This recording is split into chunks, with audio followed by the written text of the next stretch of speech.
तुभ्यं नमस्ते जगतः परमेश्वराय। तुभ्यं नमो जिनभवो दधिशोषणाय। देवादिदेव अतिशयकारी श्री आदिनाथ भगवान की, संत श्रोमणी आचार्य भगवान गुरुदेव श्री विद्यासागर जी महाराज की जय हो। पूज्य आचार्य श्री समय सागर जी महाराज की जय हो। परम पूज्य निर्यापक श्रमण मुनि वीर सागर जी महाराज की, समस्त मुनि संघ की। जब ये श्लोक हम पढ़ते हैं, हमारे भव समुद्र को सुखाने वाले कोई होते हैं तो ये आदि प्रभु है। हर एक का संसार समुद्र बड़ा गहरा है और इस समुद्र में न जाने कितने हिंसक जीव जंतु हैं। ऐसी ऐसी मछलियां हैं जो एक साथ सबको निगल जाती हैं। समुद्र को पार करना आसान नहीं, हर एक के बस की बात नहीं होती है कि वो तैर करके समुद्र को पार कर जाए। इस समुद्र में दुखों का अंबार भरा हुआ है और उस दुखों के अंबार को सुखाने के लिए एकमात्र ये आदि प्रभु हैं। इसलिए हम इन्हें नमस्कार कर रहे हैं। जब इन आदि प्रभु को नमस्कार किए करें तो ये सोचें, मेरा संसार न जाने कब से चला आ रहा है, इसकी कोई शुरुआत नहीं। मैं इस गति में आ जाता हूँ, जन्म ले लेता हूँ, मर जाता हूँ, फिर कहीं और जन्म होता है, फिर वहाँ मरण हो जाता है, फिर और तीसरी गति पहुँच जाता हूँ, वहाँ मरण हो जाता है। ये चक्र हमेशा से चला हुआ आ रहा है। क्या इस चक्र से ऊपर उठने का रास्ता है? तो एकमात्र रास्ता है इन प्रभु के चरणों में आ जाए। जिस रास्ते को उन्होंने अपनाया है उस रास्ते को हम भी अपनाना शुरू कर दें।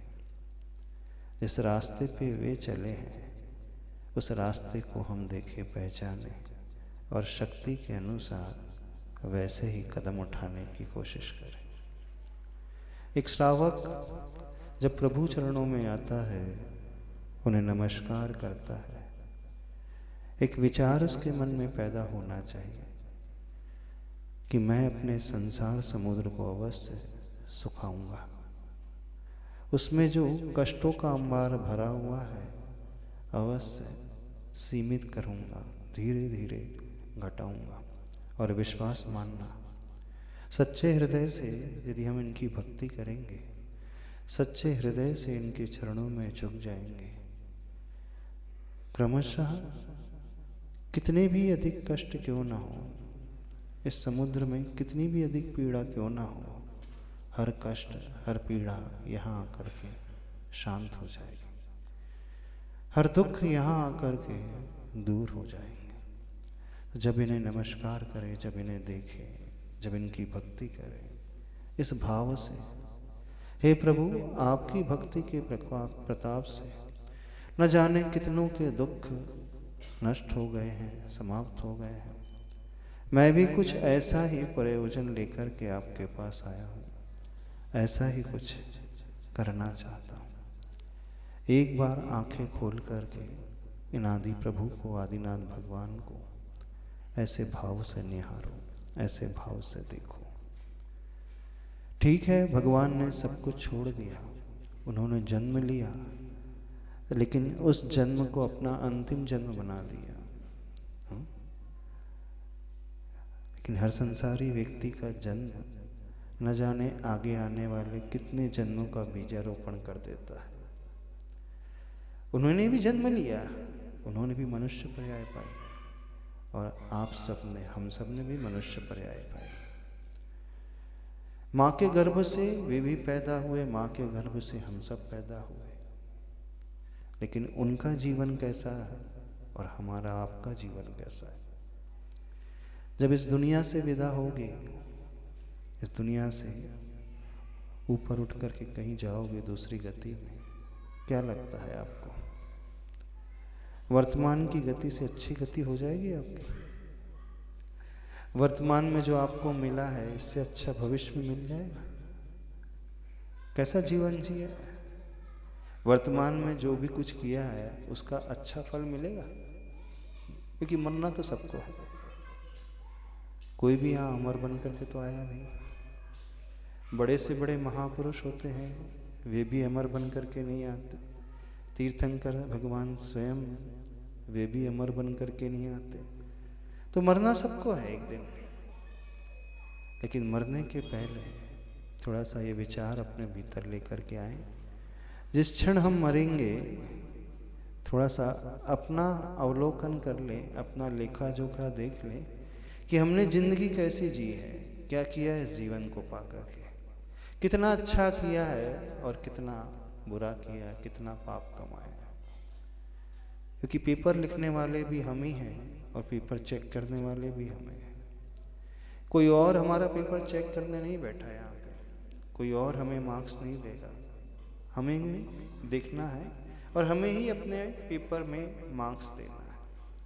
तो जो व्यक्ति यह सोच अपने भीतर पैदा करता है कि नहीं, जब मैं मरूंगा और मेरी अगली गति होगी तो अगली गति इससे कुछ अलग होगी, अच्छी होगी, क्योंकि जो मैं इस भाव में नहीं कर पाया वो अगले भाव में अवश्य कर पाऊंगा। जो कमी इस भाव में रह गई वो कमी अगले भाव में नहीं रहेगी। मैं अपने आप को पूर्ण रूप से सुधार नहीं पाया, पापों में ही अपने आप को डुबोया रहा, उसी में निमग्न करते हुए जीवन जिया।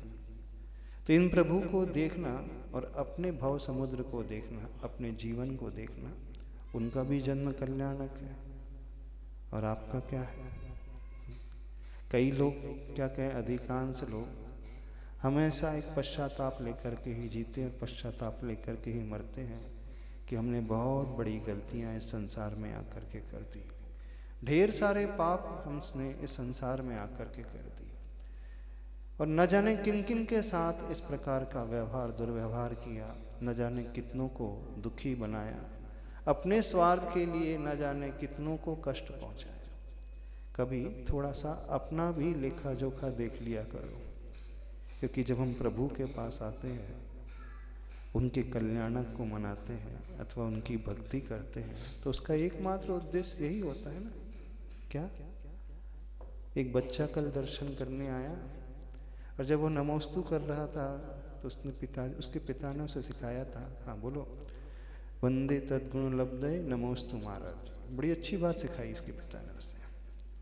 नमोस्तु भी बोल रहा था और साथ में क्या बोल रहा था? वंदे तद्गुण लब्धे।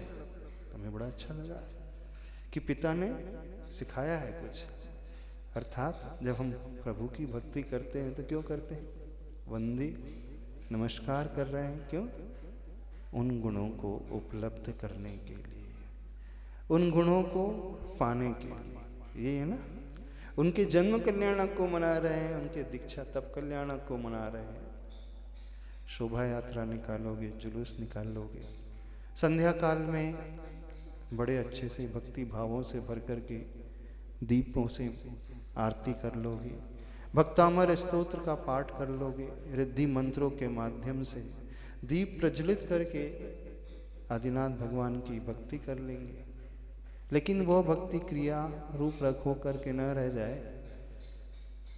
वो भक्ति ऐसी हो कि हम अपने इस भाव समुद्र को कुछ कम करेंगे। बस ये भाव यदि भीतर से जागृत हो जाए तो फिर ये कल्याणक मनाना, जन्म कल्याणक, दीक्षा कल्याणक मनाना, वो शोभा यात्रा का जुलूस निकालना, वो संध्या काल में सामूहिक रूप से मिलकर के दीप अर्चना के माध्यम से एक एक श्लोक को पढ़ करके आदिनाथ भगवान की स्तुति करके अंतरंग का वह शुद्धि का भाव, तब तो मानना। और यह शुद्धि मात्र प्रभु भक्ति से नहीं होती है, यह शुद्धि गुरु भक्ति से भी होती है। गुरुओं का जब सानिध्य मिलता है नगर में, गुरुओं का जब लाभ मिलता है, तो ही हमारे जीवन में परिवर्तन आता है। बिना गुरु के कभी परिवर्तन नहीं आता। आता नहीं आता। प्रभु तो मंदिर में मौन ही बैठे रहते हैं, हमेशा से बैठे ही हैं। वो हमसे कुछ कहते नहीं है, वो हमें डांटेंगे भी नहीं, वो हमें कुछ कहेंगे भी नहीं कि हम गलत रास्ते पे चल रहे हैं, रोकेंगे नहीं, टोकेंगे नहीं। वो सिर्फ ज्ञाता दृष्टा भाव लिए हुए बैठे हैं, देख रहे हैं। पर गुरु हैं जो हमें रोकते भी हैं, टोकते भी हैं, गलतियों पर डांटते भी हैं। वे हमें प्रायश्चित देख करके शुद्ध भी करते हैं। वे हमारे मन के उस मैल को निकाल करके दूर भी करते हैं और सद राह पर चलने के लिए प्रेरित भी करते हैं। सही मार्ग भी वे हमें दिखाते हैं। हमारे मिथ्यात्व को हटा करके, विपरीत धारणा को हटा करके, गलत धारणा को हटा करके समीचीन धारणा बनवाते हैं। सम्यक दर्शन उत्पन्न कराने में वे गुरु ही निमित्त होते हैं। तो गुरु प्रभु से हमें मिलाने वाले। जब हम प्रभु को नमस्कार करते यह सोचकर कि प्रभु मैं आपको नमस्कार कर रहा हूँ आप जैसे गुणों को पाने के लिए, तो गुरु ही हैं जो हमें वहाँ तक जोड़ने वाले, समझाने वाले होते हैं। तो भक्ति में ये भाव आना चाहिए। जब जब हम प्रभु के को दर्शन करें, उन्हें देखें, उनके लिए अर्घ चढ़ाएं, पूजा करें, आरती उतारें, दीपक जलाएं, कोई भी कार्य करें, बस हमारे भीतर कुछ गुण वैसे आना चाहिए। तब हमारा जन्म कुछ हद तक सार्थक हो जाएगा। नहीं है तो अतीत काल के जन्म अनंतानंत हो गए हैं और हर भाव में हम जन्म लेते हैं और मर जाते हैं। इसके अलावा और कुछ नहीं। कुछ जीवों का जन्म तो मरने के लिए ही होता है, उन्हें कोई समय नहीं होता, फुर्सत नहीं होती। जब भी कोई गुरु आदि होते हैं तो समाज में कुछ लोग होते हैं बड़े व्यस्त रहते हैं। वो बोलते हैं महाराज जी इतना व्यस्त हूँ, इतना बिजी हूँ, मरने की भी फुर्सत नहीं। हाँ, सवेरे से शाम तक इतनी दुकानदारी लगी है, घर गृहस्थी के काम लगे हैं, खाने की तो फुर्सत छोड़ दो, मरने की भी फुर्सत नहीं है। कुछ लोग ऐसे कहते पाए जाते हैं। थोड़ा सा समझ लो, नहीं तो वहां पहुंच जाओगे जहां मरने से फुर्सत नहीं मिलेगी। जब निगोद में जाता है ना जी, एक श्वास में 18 बार, एक सेकंड में लगभग 24 बार मरता ही है वो। और मरेगा तब जब जन्म लेगा। तो उसका एक ही काम होता है, जन्म लेना मरना, जन्म लेना मरना, जन्म लेना मरना। तो जिन्हें मनुष्य भाव मिला, अच्छा जैन कुंड मिला, गुरुओं का समागम मिला, प्रभु मिले, मंदिर मिले, फिर भी उनके पास फुर्सत नहीं है मरने की, तो ऐसे लोगों से करुणा करके कहना है, बड़ी अनुकंपा करके कह रहे हैं, चेत जाओ, जागृत हो जाओ, नहीं तो ऐसी गति में पहुंचेंगे वहां मरने से फुर्सत नहीं मिलेगी। और वो कब तक चलता है पीरियड जानते हो? 1 साल नहीं, 2 साल नहीं, 3 साल नहीं। कई तो ऐसे जीव हैं भविष्य में अनंत काल के लिए वो ही कार्य करते रहते हैं, यही करते रहेंगे और कुछ नहीं करते रहेंगे। तो वैसी गति, वैसी दुर्गति ना हो, उसलिए उससे पहले जागृति अपने भीतर लेकर के आ जाओ। सोचो अपने जीवन के उस उद्देश्य को सोचे। प्रभु का जन्म कल्याणक के रूप में मनाया जाता है ना, और आपका जन्म किस लिए मनाया जाता है? हाँ? जब उनका जन्म होता है तो करोड़ों वाद्य यंत्र बजते हैं, है ना। देवता लोग आकर के ढेर सारे वाद्य यंत्र बजाते हैं, 12.5 करोड़। और आपके जन्म में थाली बजाने वाला भी कोई नहीं होता, होता है? उनके जन्म के पहले ही देवताओं को संकेत हो जाता है, और आपके जन्म के कई घंटे बाद पता चलता है लोगों को कि जन्म हो गया। दुनिया को पता ही नहीं चलता कि जन्म हो गया, अपन पैदा हो गए, किसी को ज्ञात ही नहीं होता। लेकिन कुछ महामना ऐसे होते हैं, महान आत्माएं ऐसी होती हैं, जन्म के पहले ही असंख्यात देवों को ज्ञात हो जाता है, जानकारी लग जाती है, और पहले से वो तैयारी करते हैं। और संसारी जीव ऐसे होते हैं जिनके जन्म लेने पे कोई बाजा बजाने वाला नहीं, क्योंकि जानकारी नहीं होती। और जन्म ले लिया, बड़े हो गए, पूरी उम्र भर जी लिए, लेकिन पूरी उम्र जी कर के भी कुछ ऐसी उपलब्धि अपने जीवन में नहीं की, कुछ ऐसा कार्य नहीं किया जिसे देख करके आप स्वाभिमान से भर उठो, गर्व से भर उठो, आप कह सको कि नहीं, मेरा जीवन सिर्फ खाने के लिए नहीं हुआ है ना। कुछ लोगों का जीवन सिर्फ खाने के लिए होता है, कुछ लोगों का जीवन भोगने के लिए होता है, कुछ लोगों का जीवन पैसे कमाने के लिए होता है, कुछ लोगों का जीवन सिर्फ बच्चों के पालने में लगा रहता है, कुछ लोगों का जीवन घर गृहस्थी को संभालने में लगा रहता है, और कुछ लोगों को मरने की भी फुर्सत नहीं मिलती, और अधिकांश लोग ऐसे ही मिलेंगे। यहाँ भी कमी नहीं है, कमी है यहाँ पे ऐसे लोगों की। अधिकांश 99.9999% लोग इसी कैटेगरी में आते हैं।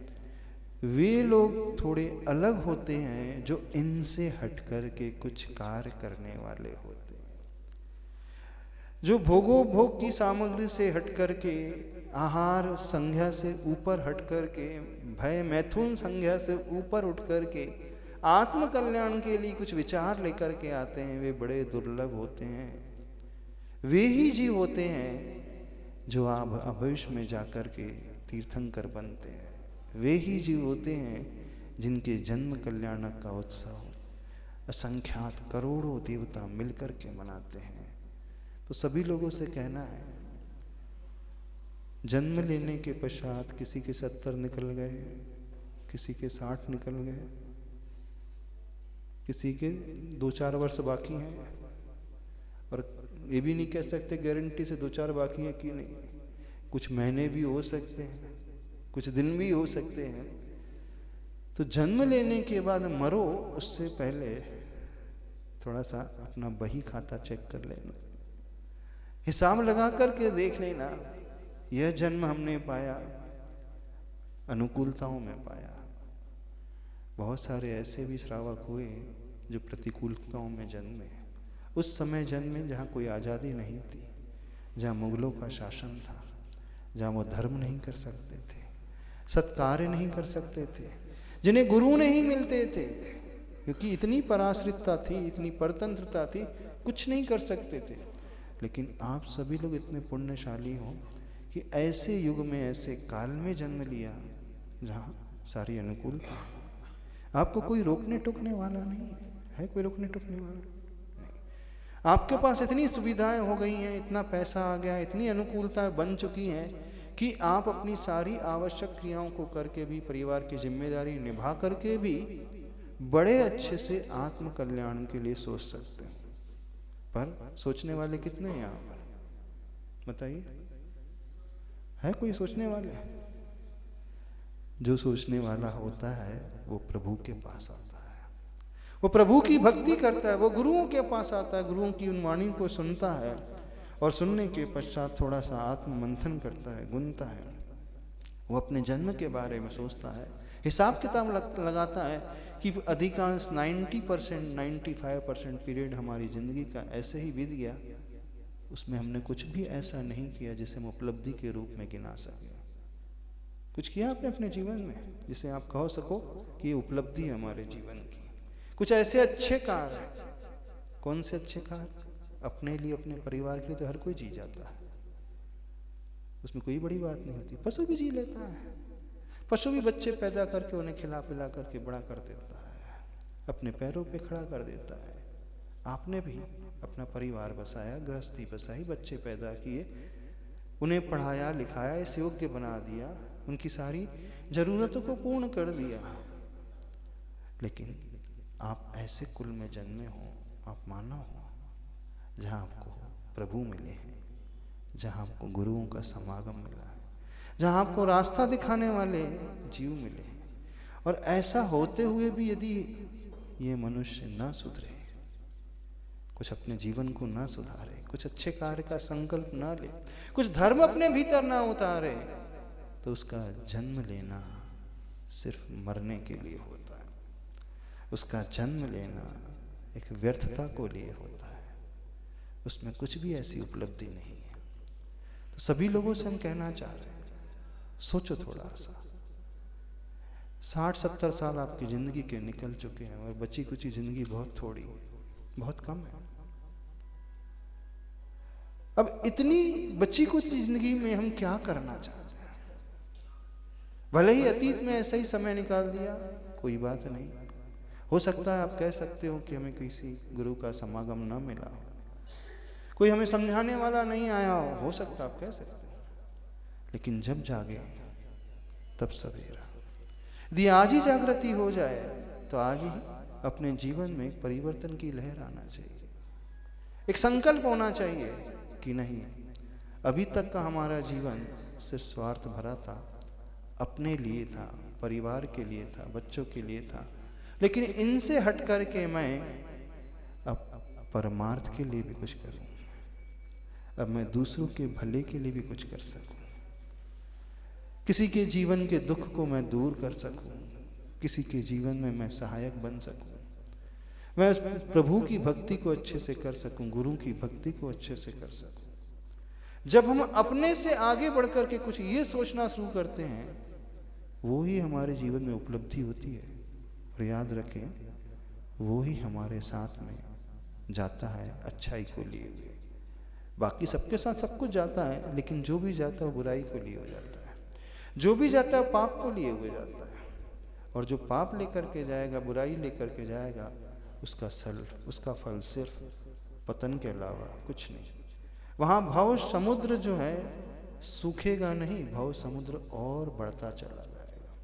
इन प्रभु के चरणों में आओ, इन्हें देखो और जब ये कहो तुभ्यम नमः, हे भगवान मैं आपके लिए नमस्कार कर रहा हूँ। जिन भवोदधि शोषणाए, आप मेरे भव समुद्र को सुखाने में सर्वोत्कृष्ट निमित्त है। आपके दर्शन करके, आपके पास आकर के अब मैं ये चेत गया हूँ, मैं समझ गया हूँ कि नहीं बहुत हुआ, अब मैं अपने जीवन के तरीके को थोड़ा सा बदलूंगा। जो मेरे भीतर बुराइयां थी, गलत आदतें थी, यदि पूरी नहीं छोड़ पा रहा हूँ तो कुछ ना कुछ कम अवश्य करूँगा। जो स्वार्थ के लिए, सिर्फ आर्त ध्यान के लिए, अपने जीव परिवार के लिए मोह से प्रभावित होकर के जिया, उनसे ऊपर हट करके कुछ समाज के लिए करूँ, अपने अन्य साधर्मी के लिए करूँ, देव गुरु शास्त्र के लिए करूँ। जब हम इनके लिए कुछ करते हैं तो लगता है कि हम दूसरों के लिए कर रहे हैं, पर अंततोगत्वा वो कार्य भी स्व के हित के लिए ही होता है।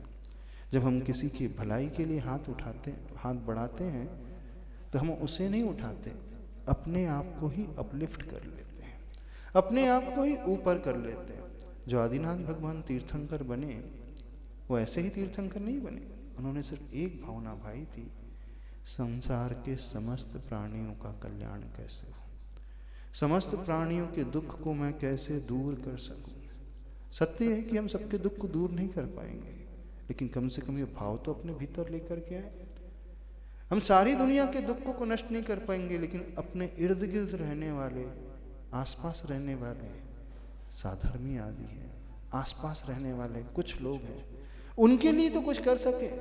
तो ये भाव जब उन्होंने भाए थे, तब कहीं जाकर के वो तीर्थंकर बने थे, और तब कहीं जाकर के उनका जन्म जो है जन्म कल्याणक के रूप में हुआ। और उनके जन्म कल्याणक को मनाने के लिए देवता लोग स्वर्ग छोड़ करके इस पृथ्वी लोक पे आ जाते हैं और बड़े हर्षोल्लास से मनाते हैं। तो हमारे जीवन में ये कुछ परिवर्तन अवश्य आना चाहिए। श्रावक का उद्धार जो होता है, जानते हो कैसे होता है? जब आप किसी के लिए कुछ करते हो, उसे शास्त्रों में कहा है, जब आप दान देते हो, किसी की मदद के लिए हाथ आगे बढ़ाते हो, तो ही वो हमारे साथ पुण्य का कार्य जाता है। और जब आप किसी के लिए करते हो, तो ऐसा जीव जब सर्वोत्कृष्ट रूप से सबके लिए करने लगे तो वो तीर्थंकर बन जाता है। तीर्थंकर बनने के पूर्व वो भी एक आम इंसान ही थे, जैसे आप सब है ना, बिल्कुल वैसे ही थे। कोई उसमें बहुत बड़ी विशेषता नहीं थी, एक सामान्य मनुष्य की ही भांति थे। एक सामान्य मनुष्य रहते उन्होंने भावना भाई थी, बस वहीं की वो उस भावना से ही उनके जीवन का चक्र सीधे नीचे से ऊपर की ओर उठ गया। शास्त्रों में ऐसा वर्णन आता है, नरकों में रहने वाले असंख्यात नारकी ऐसे हैं जो तीर्थंकर प्रकृति का बंद कर रहे हैं। पहले, दूसरे, तीसरे नरक में कितने नारकी जीव हैं? तीर्थंकर प्रकृति को बांधने वाले असंख्यात नारकी, यानी उनकी हिस्ट्री पापमयी थी, इसलिए उन्होंने नरक आयु का बंद किया था। लेकिन जब गुरु के मुख से कुछ सुना तो उन्होंने अपने जीवन के उद्देश्य को बदल दिया, अपने भीतर से उस पाप को छोड़ दिया और जन कल्याण के लिए उस भाव को लेकर के आ गए और केवली भगवान के, तीर्थंकर भगवान के पाद मूल में बैठ कर के ऐसी विशुद्धि बढ़ाई, ऐसी विशुद्धि बढ़ाई कि वहां से वो तीर्थंकर प्रकृति को बांधना शुरू कर दिए। भले ही आज वर्तमान में नरक में है, लेकिन नियम से वो तीर्थंकर बनने वाले हैं।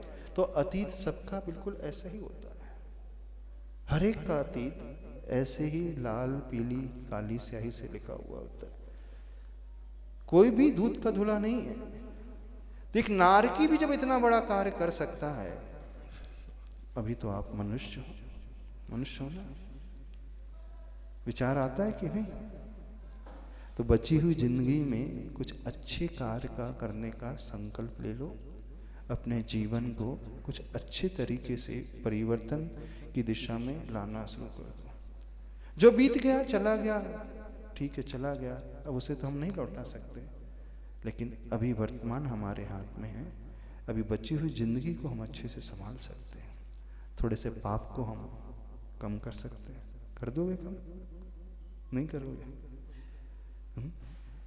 गुरु के लिए कुछ करोगे, अपने साधर्म के लिए करोगे, बस वो भाव आपको बहुत ऊपर तक लेकर के जाएंगे।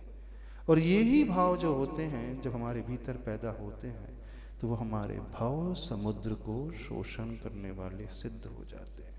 लेकिन आदिनाथ भगवान को देखो, जब हम नमस्कार करें, तुभ्यम नमो जिन भवो दधि शोषणाय, हे भगवान मैं आपको इसलिए नमस्कार कर रहा हूँ कि आपके चरणों में नमस्कार करने से असंख्यात जीवों का भव समुद्र जो है सूख गया, बचा ही नहीं, पूरा का पूरा दुख का समुद्र था, वो समुद्र पूरा सूख गया।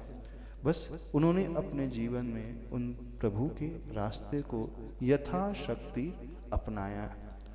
तो आप धाराशिव वाले बदलाव लाओगे कि नहीं? ऐसे भक्ति भाव से भरना है, ऐसे भक्ति भाव से सम्यक दर्शन के प्रभावना के अंग का पालन करना है कि आपके उस प्रभावना के अंग से अन्य लोग भी जब प्रभु दर्शन करें तो उनके जीवन में भी कुछ बदलाव का संकेत आए।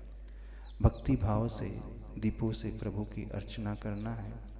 और एक संकल्प जो समाज की अभी कमी है, जैसे आप लोगों ने सवेरे लिया था, अब मिल कर के सामूहिक रूप से एक ऐसा दान का कार्य, आवाज़ दान का कार्य, जो हमारे गुरु के प्रति हमारे समर्पण को और श्रद्धा को बढ़ाने वाला साबित होगा, तो फिर यहाँ आना सार्थक सिद्ध हो जाएगा। अपना अपना लेखा जोखा सभी लोग करें। प्रभु का जन्म कल्याणक भी है, उनका दीक्षा कल्याणक भी है। हमारा जन्म हुआ, अब उन्होंने सब कुछ छोड़ दिया। दीक्षा का अर्थ क्या? समस्त परिग्रह को छोड़ दिया। जो था अंबार उनके पास, सबको तृण मात्र मान करके छोड़ दिया, कुछ भी अपना नहीं माना। छूटना तो सबका ही है, लेकिन छूटने के पहले जो छोड़ देता है, कल्याण वहां से होता है। मरने के बाद तो सब छूट ही जाएगा। संतोष जी एक बात कह रहे थे कल शाम को, ये जो एटीएम है ना, वो यहीं तक रहेगा। एटीएम वहां तक, अगली गति साथ में जाता नहीं है। एटीएम कार्ड अगली गति में जाता है? हाँ, नहीं जाता ना? हाँ, जाता भी है। एटीएम कार्ड इस गति से दूसरी गति में भी जाता है, लेकिन वो एटीएम कार्ड साथ में जाता है जब हम दूसरों के भले के लिए कुछ करते हैं।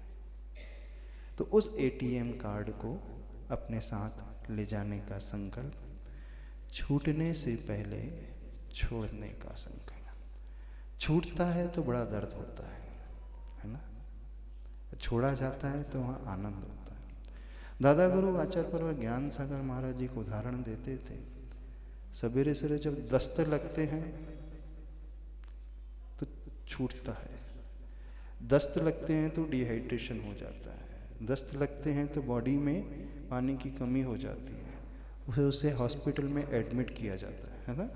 पेचिश जब हो जाता है, इंडाइजेशन जब हो जाता है, यदि किसी को 25-30 दस्त लग जाए तो क्या हाल हो जाता है, उसे हॉस्पिटल में एडमिट करना पड़ता है।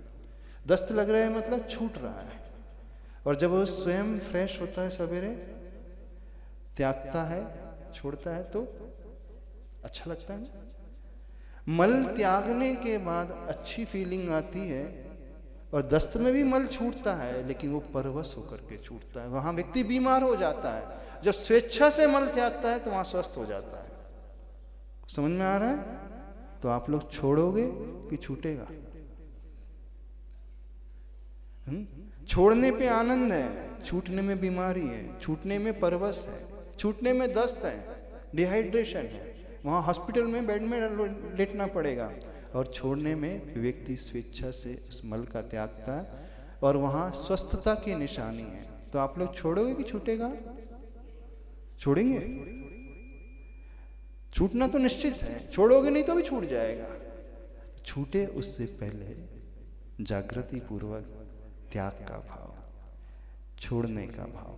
तो उन तीर्थंकर भगवान ने जब दीक्षा ग्रहण की तो सब कुछ छोड़ दिया, जबकि उनके पास अपूर्व वैभव था, कुछ भी कमी नहीं थी, लेकिन जागृति से सब कुछ छोड़ दिया और वन की ओर निकल गए। हम नहीं कह रहे कि आप मुनि बन जाओ, क्योंकि उत्तर तो बन भी नहीं पाओगे। कम से कम एक ढंग के योग्य श्रावक बन जाओ, कुछ सीमित कर लो, कुछ पाप को भी कम कर लो और कुछ परिग्रह को भी सीमित कर लो। जितना आप परिग्रह को सीमित करोगे, अर्थात वो छोड़ोगे, वो आपके लिए कल्याणकारी होगा। बस इस संकल्प के साथ आदि प्रभु के उस जन्म कल्याणक, दीक्षा कल्याणक को मनाना है।